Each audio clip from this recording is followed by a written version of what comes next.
So good morning or good afternoon or good evening wherever you are in the world.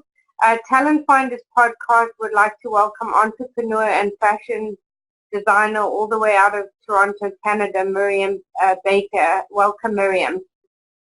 Thank you.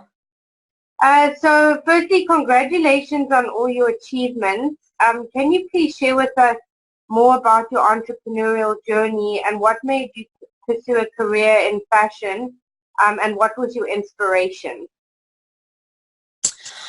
So I came up with my business idea about halfway through university. Okay. And it was to make clothes for women like myself who are not plus size but are busty. Yes. And so I coined it bust-friendly fashion because I couldn't think of anything else to call it.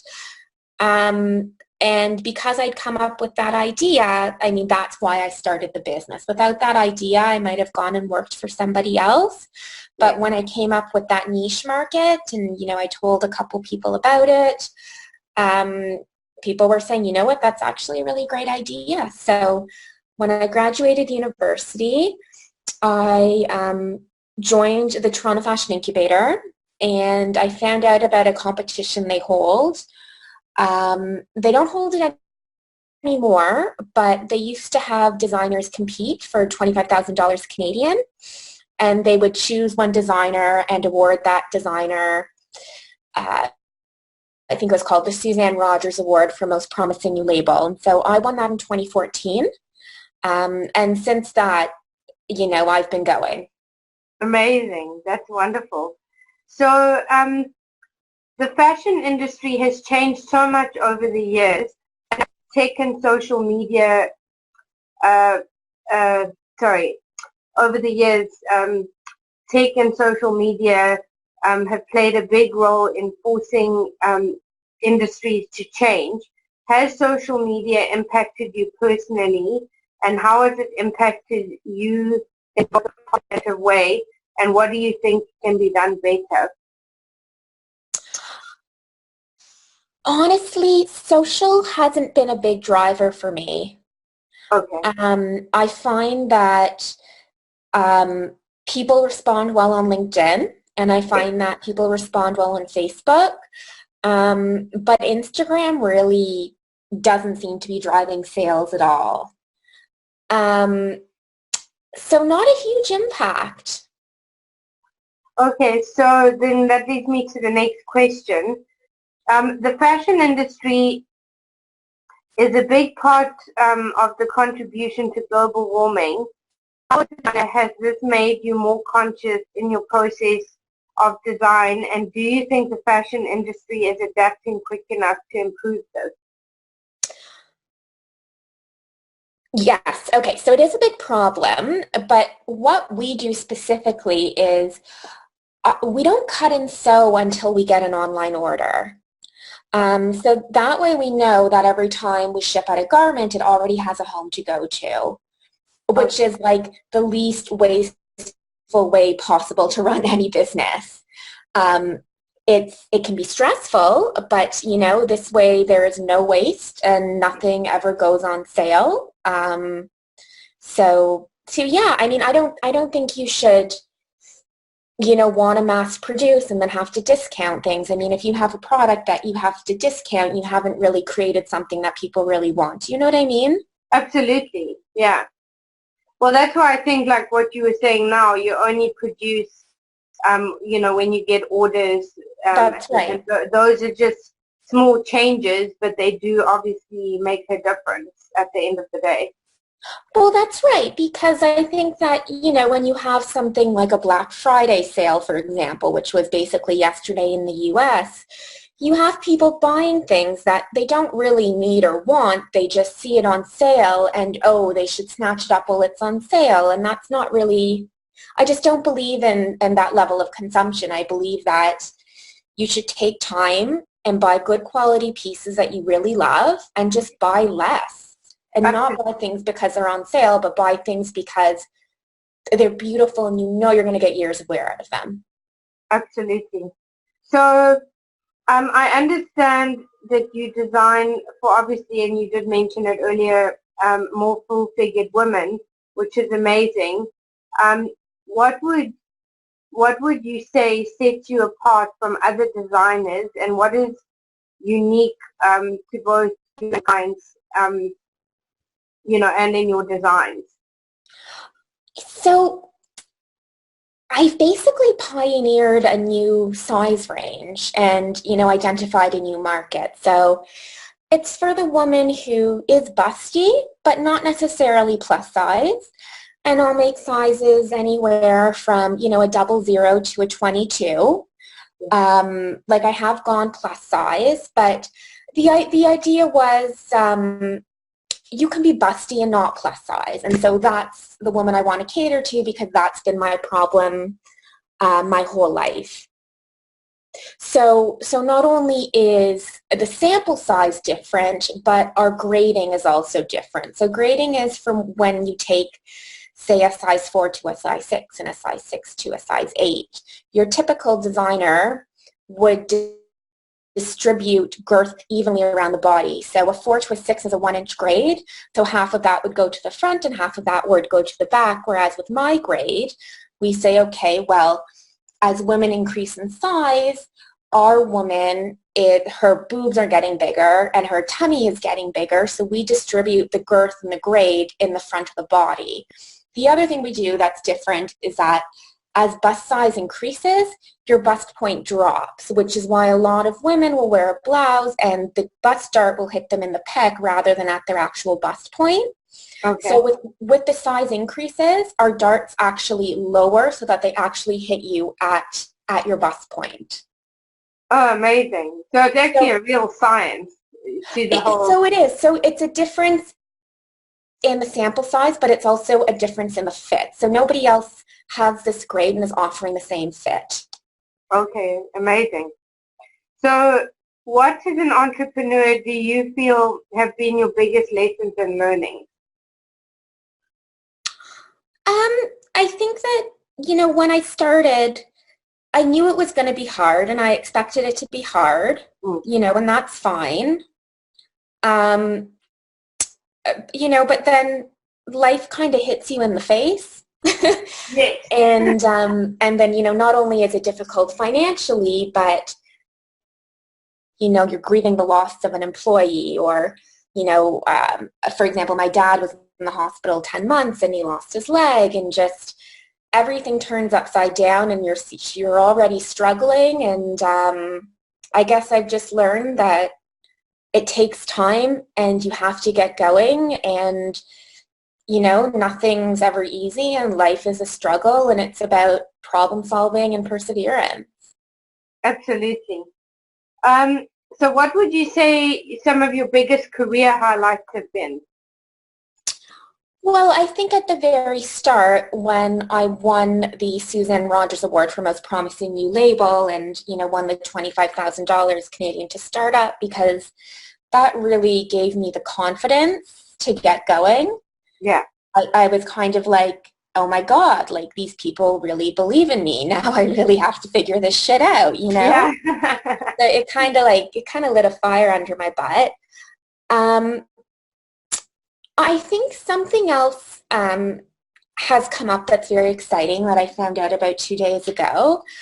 I've been accepted into a mini MBA program through the Fashion Institute of Technology in New York. Oh, wow, that's incredible. Yeah, so they only took 25 designers, and it actually gives me a 1 in 25 shot at $100,000 US in funding. Wow. So things are going to get crazy because I'm going to be flying between New York City and Toronto, for weekend intensives at the university. But I love learning so much that I'm really excited about it. And I haven't been excited about anything this much in a while. So it feels good to, be excited again. Yes, absolutely. So you have won awards, as you previously mentioned. Do you feel that this has added or helped you in terms of opening other doors for you? It absolutely helps. But I find that, you get to a point where, like, for example, the award with the $25,000 helped me start up. But it gets to a place where you kind of plateau, where it's like you either need to stop or you need to grow. Yes. And just locally, there isn't help when you get to that point. And I find that that's where, you know, my mentor, Nolene, who's a friend of yours, has been super helpful for me because, you know, that's just kind of what's missing in the fashion community. It's real mentorship. So, Yes. you know, like, yes, I have this business and yes, the product is great, but now how do I take it and scale it? So yes, that award helped. And, you know, I think this mini MBA program is going to help. And I think maybe this mini MBA program is what I needed to learn how to scale. Yes, absolutely. So how has publicity helped you in your journey, being featured in magazines like Flair magazine? Have you been able to leverage this? Yes, so I haven't been featured lately because I don't spend money on PR or marketing. But in the beginning, when I first won the award, there was a fair bit of publicity associated in it, and I did find features in print magazines like Canadian Living and Flair. They led to customers reaching out to me directly, and in the Canadian Living features, they literally drove online sales. So customers would go to the website and purchase the exact dress that they saw in the print magazine in the exact color. And I thought that was really interesting. So I think print is still very powerful. And I think that maybe we've started underestimating the value of it just because of social.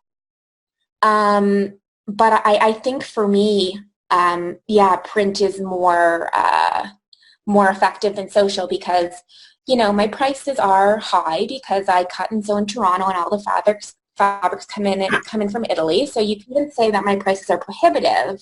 Yes. So, you know, the women who can afford it, I think that they're in their late 30s, their 40s, their 50s, their 60s, and they're still, you know, looking to print as an authority rather than social. And so maybe that's kind of a good way going forward to focus more on traditional, you know, means of advertising and articles rather than online. Absolutely. So what do you feel your business is doing differently to make your clothing more eco-friendly, and has this made you more conscious of the environment?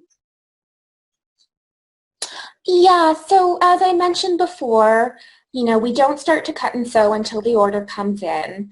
But on top of that, I mean, we're manufacturing and cutting in downtown Toronto, and I buy directly from mills in Italy.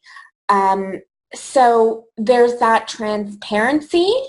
Yes. And not only the transparency, but I guess what I'm trying to say is my supply chain is traceable.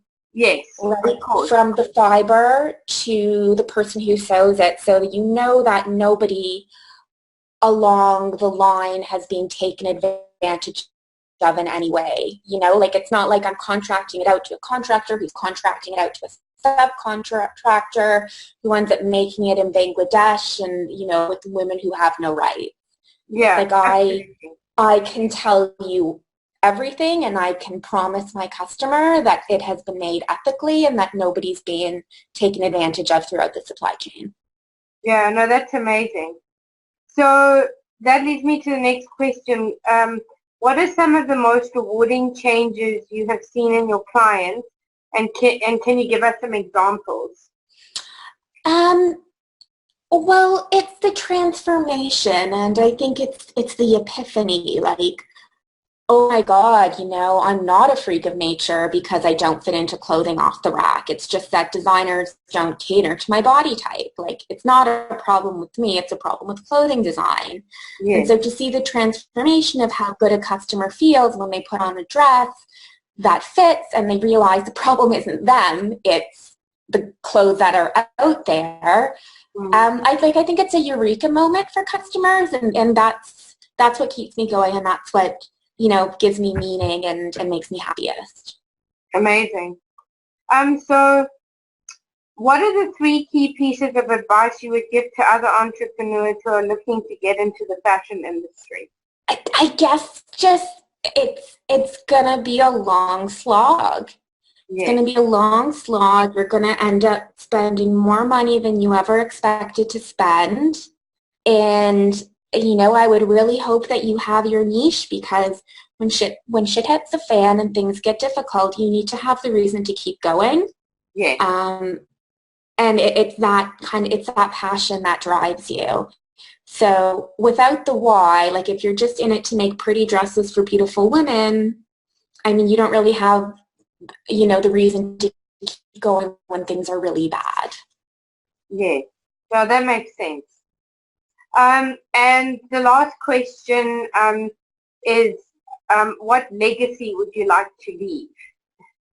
I'm a designer that cares. I care about women, and I want to help women, Yes, and I want to help them feel their best. And I just think so many designers, again, like I said, they're making beautiful clothes for beautiful, slim women, and it's like they just don't give a shit because they've never had a reason to give a shit. But yeah. like, I actually care, and I think that I would want that to be my legacy. Well, thank you so much for joining the podcast today, and hopefully we can have you back in the future, and you can obviously share with us more about your progress and, up and coming exciting projects. But thank you so much for joining.